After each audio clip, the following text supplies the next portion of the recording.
मैं अशोक कुमार शर्मा से आचार्य हिंदी MSJ राजकीय महाविद्यालय भरतपुर।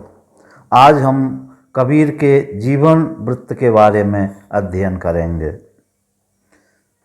कबीर की जन्म तिथि का निर्णय अभी तक नहीं हो सका है और इस संबंध में अधिकांश जो विमर्श है वो कबीर पंथ में छंद प्रचलित है, उस छंद के आधार पर माना जाता है।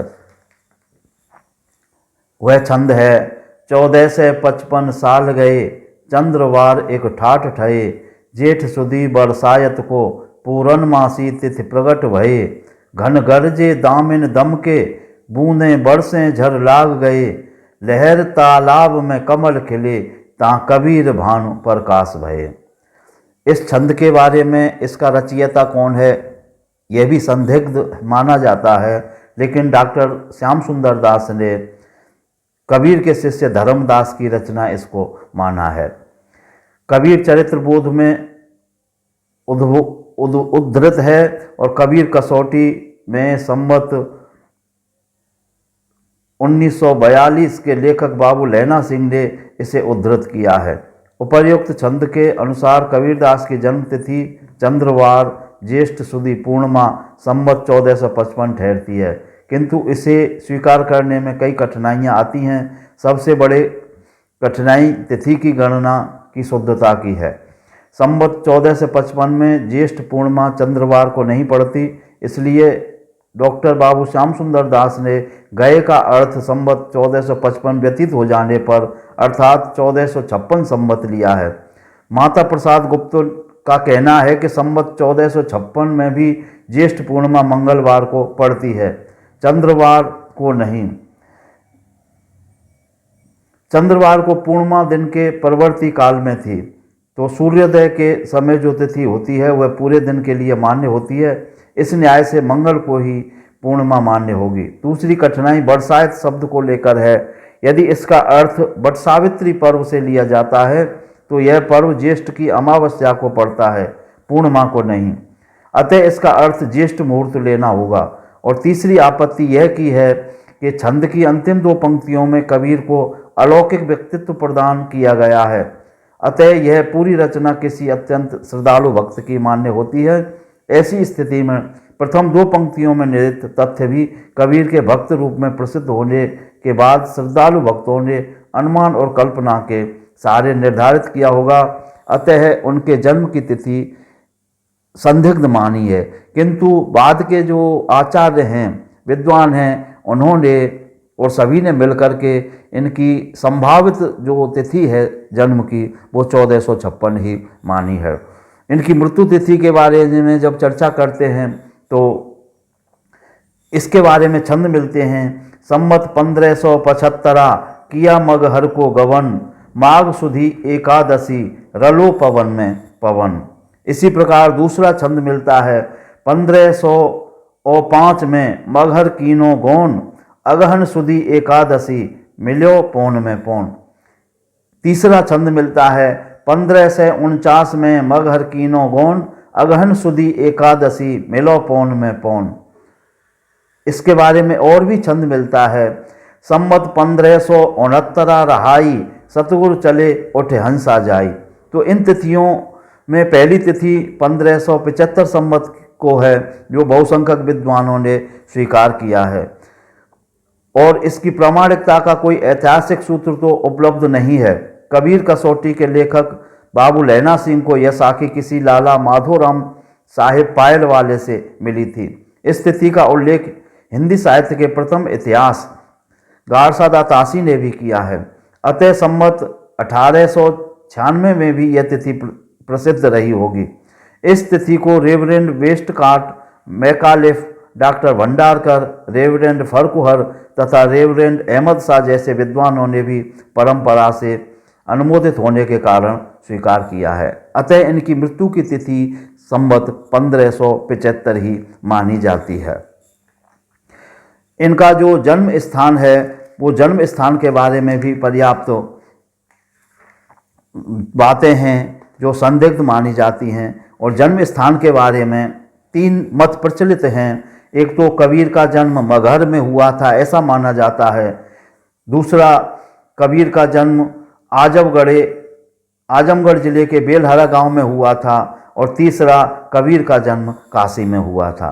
कबीर का जन्म मगहर मानने के पक्ष में एक अंत्य साक्ष्य बहुत दिया जाता है, और गुरु ग्रंथ साहब के एक पद में कबीर ने कहा है कि पहले दर्शन मगहर पाइयो पुन काशी बसे आई। तो इसमें पहले दर्शन अर्थात पहले उन्होंने आंख खोली थी वो मगहर में खोली, और फिर पुनः या बाद में वो काशी में आकर के बस गए थे। इस प्रकार से इनके जन्म स्थान के बारे में मगहर को ही माना जाता है।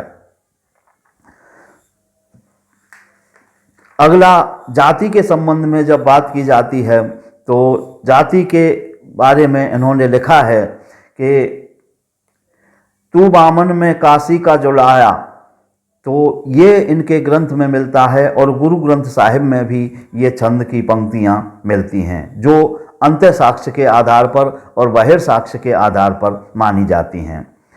अगला इन्होंने लिखा है, पारसनाथ तिवारी की ग्रंथावली में दिया गया है छंद, तनना बुनना तजो कबीर राम नाम लिख लियो शरीर। अर्थात तनना बुनना जो बुनाई का काम है वो कबीर ने त्याग दिया है, और राम का नाम है उन्होंने कबीर ने लिख लिया है या अपना लिया है। तो तनना बुनना भी जुलाहों का काम होता है, इसलिए इनकी जाति इस छंद के आधार पर भी जुलाहा ही प्रसिद्ध होती है या निर्धारित होती है। एक छंद रामकुमार वर्मा ने संत कबीर नामक पुस्तक में दिया है, उसमें कहा है कि गई बुनावन माहो घर छोड़िए जाए जुलाहो। तो ये पंक्तियां कबीर दास की रचनाओं से उद्धृत हैं, और कबीर के जुलाह होने के संबंध में किसी प्रकार का संदेह नहीं माना जाता है। गुरु ग्रंथ साहब में धन्ना नाम के जो पद हैं या धन्ना ने जो संग्रहित किए हैं पद, उनमें उन्होंने लिखा है कि बुनना तनना त्याग के प्रीत चरण कबीरा नीच कुल जो लाय हारा भयु गुनीय गहीरा। तो इसका अर्थ भी वही निकलता है कि जुलाहे थे और उन्होंने त्याग करके जुलाहे का काम या तनने बुनने का और भगवान के नाम को अपना लिया था। इस प्रकार से इनके जन्म का जो या इनकी जाति का जो संबंध है वह जुलाहा जाति से ही माना जाता है।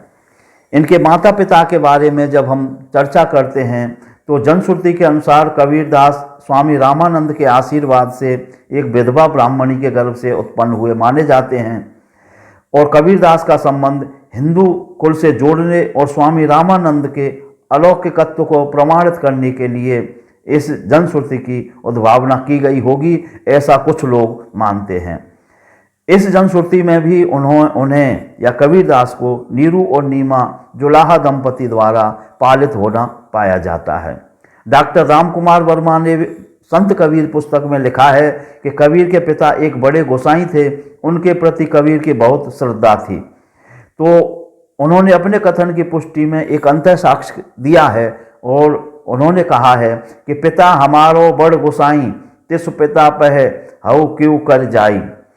इस प्रकार से जो गोसाई है या जो जनश्रुति के आधार पर यह है कि वो किसी हिंदू कुल में और विधवा ब्राह्मणी से पैदा हुए थे, ये माना जाता है। लेकिन इसके बाद में और भी कई बातें आती हैं, और उनमें है अंतः साक्ष्य से माता का जो संकेत कबीर ने दिया है अपने यहाँ पर, वो भी होता है। उन्होंने कहा है कि कहो कबीर जन एको बुझिया गुरु प्रसाद में शंभु किछ सूझिया। सतगुरु मिले तो मार्ग दिखाइया जगत पिता मेरे मन भाइया हऊ पूत तेरा तू बाप मेरा एक ठाहर हुआ बसेरा। इस प्रकार से कबीर ने अंत्य साक्ष्य में भी अपने जन्म के बारे में और कहा है कि वह गोसाई परिवार से थे, लेकिन यह पूरी तरह से स्पष्ट और सही नहीं माना जाता है।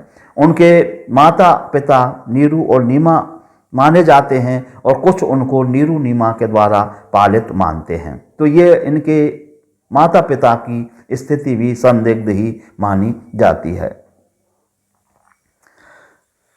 अगला कबीर के गुरु के बारे में है, तो परंपरा से स्वामी रामानंद को कबीर का गुरु माना जाता रहा है, और कबीरदास की प्रामाणिक समझने जाने वाली किसी रचना में रामानंद का नहीं नाम आया है।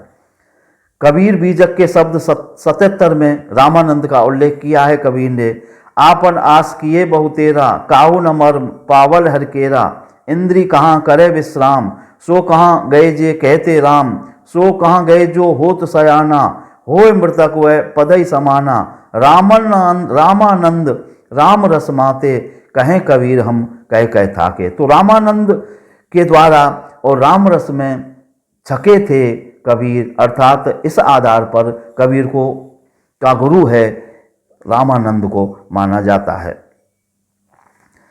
कबीर बीजक है और उसके संपादक डॉक्टर सुखदेव सिंह हैं, और उन्होंने बीजक के इस प्रामाणिक संस्करण के प्रकाशन के बाद में विश्वविद्यालय दुनिया में कबीर ग्रंथावली, जो बाबू श्याम सुंदर दास द्वारा संपादित है, प्रामाणिकता का भ्रम टूट जाएगा, यह कहा है।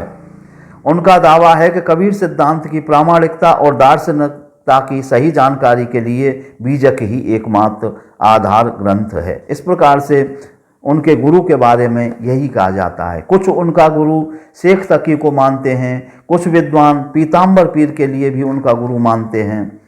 तो इस प्रकार से कईयों को मानते हैं, किंतु कबीर पूर्व युग में रामानंद जैसा व्यक्तित्व तो दूसरा नहीं था। वे एक साथ अनेक विरोधी समझे वाले सिद्धांतों, मतों और साधनाओं के प्रेरणा स्रोत रहे थे रामानंद जी। तो रामानंद जी को ही कबीर का गुरु मान्य ठहराया है, या कबीर का गुरु माना है सभी विद्वानों ने मिलकर। इनके परिवार के बारे में उनकी पत्नी का नाम लोई, पुत्र का नाम कमाल और पुत्री का कमाली नाम है। इस प्रकार से इनके पुत्र और परिवार के बारे में हम स्पष्ट देखते हैं।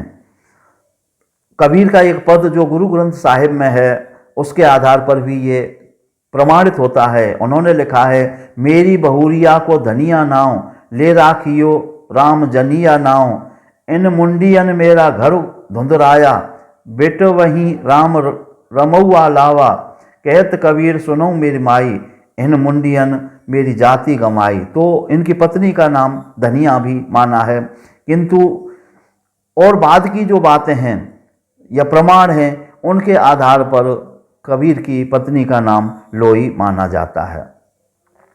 पुत्रों के बारे में भी कहा है कि बूढ़ा वंश कबीर का, उपजियो पूत कमाल, हरि का सिमरन छाड़ के घर ले आया माल। तो पुत्र का नाम कमाल माना है, जो कबीर की तरह भक्त या राम नाम की तरफ झुकाव ना होकर के कमाल का और सांसारिक वृत्तियों की तरफ उसका झुकाव था। इस प्रकार से कमाल योग साधना के उस रहस्य को, कई बार ये भी माना जाता है कि योग साधना में जो कमाल की स्थिति होती है, चमत्कार की स्थिति होती है, उसको कबीर ने पुत्र माना है। लेकिन ये भ्रांत धारणाएं हैं, और उनके पुत्र का नाम कमाल और पुत्री का नाम कमाली माना जाता है।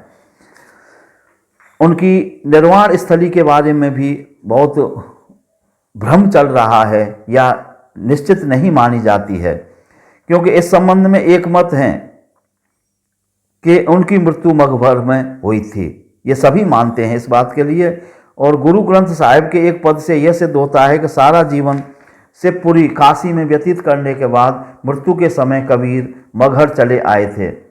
पद इस प्रकार है, जीव जल छोड़ बाहर अयो मीना, पूरब जन्म हऊ तप का कीना, अब कहू राम कवन गत मोरी, तजीले बनारस मत भई थोरी, सगल जन्म शिवपुरी गवाइया, मरती बार मगहर उठे आइया, बहुत बरस तप किया काशी, मरन भैया मगहर को बासी, काशी मगहर सम विचारी, ओछी भगत कैसे उतर सपारी, कहो गुरु गज शिव शंभु को जाने, मुआ कबीर रमत श्री राम है। तो श्री राम के लिए जपता है कबीर। इस प्रकार से उन्होंने माना है कि जो राम का भक्त है, राम के प्रति जिसकी अनन्य समर्पण भाव है, तो वह काशी में मृत्यु प्राप्त करे या मगहर में प्राप्त करे, उसकी मुक्ति अवश्य होती है। तो इस प्रकार से कबीर के निर्वाण स्थली के बारे में सभी ने एक मत से कहा है कि मगहर है, तो मगहर में ही उन्होंने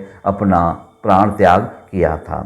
अगली जो अंतिम विवाद है कि मरने के समय में कुछ विद्वान मानते हैं कि विवाद हुआ था कि कबीर हिंदू थे या मुसलमान थे, उनका सब दाह किया था या दफनाया गया था। तो इसके बारे में कहते हैं कि कबीर की मृत्यु के बाद उनके दो शिष्य थे, बीर सिंह बघेल जो बनारस के राजा थे और बिजली खां जो गोरखपुर के नवाब थे। उनके शव को लेकर इन दोनों में विवाद उत्पन्न हो गया। बीर सिंह उनके शव का दाह करना चाहते थे और बिजली खां उन्हें दफनाना चाहते थे।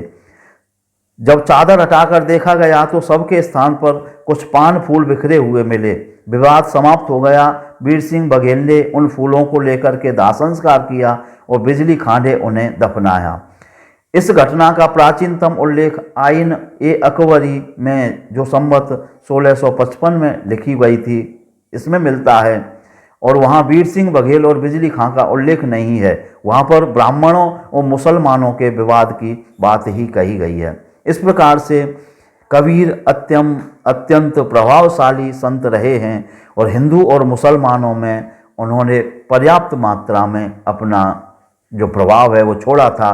दोनों ही जातियों के या दोनों ही धर्मों के शिष्य उनकी परंपरा में रहे हैं, और उनकी मृत्यु के बाद में जो विवाद है वो इस बात को और भी स्पष्ट करता है कि दोनों ही हिंदू और मुसलमान जो थे वो उनको अपने तहे दिल से कबीर को चाहते थे। और कबीर का जो सिद्धांत रहा कि जाति की, धर्म की जो बांटने की स्थिति है, जाति और धर्म में व्यक्ति को बांटने की स्थिति है, वो गलत है। मानव एक धर्म है, मानव के लिए मानवता ही धर्म होना चाहिए। इस प्रकार से हमने इस व्याख्यान में कबीर के जीवन वृत्त के बारे में अध्ययन किया। धन्यवाद।